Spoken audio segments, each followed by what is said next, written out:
भीमकुंड ओडिशार केउंझर एवं मयूरभंज जिलार दुई सीमावर्ती अंचल भीमकुंड उपस्थित।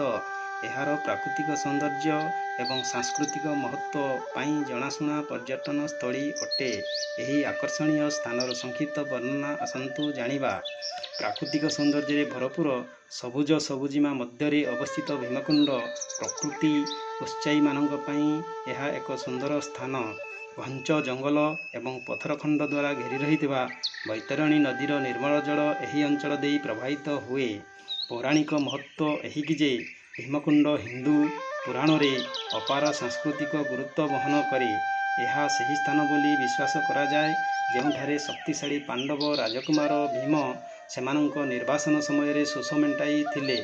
किंवदंती अनुजाई जलर उच्च सृष्टि करिबा पाई भीम तार तीर द्वारा पृथ्वी को विद्ध करथिले, जहाँ वर्तमान भीमकुंड नाम जनाशुना। वर्तमान सही स्थान देई बैतरणी नदी कुड़ुकुड़ु नाद करी बही चलीछि।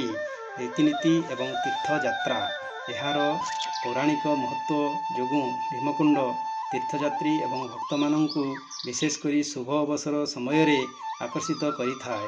वार्षिक मकर संक्रांति महोत्सव सेमानंकर धार्मिक रीतिनीतिर एक अंश भावरे नदी रे पवित्र बुड़ पकाइबाकू आसुथिबा एक विराट समावेशर साक्षी अटे।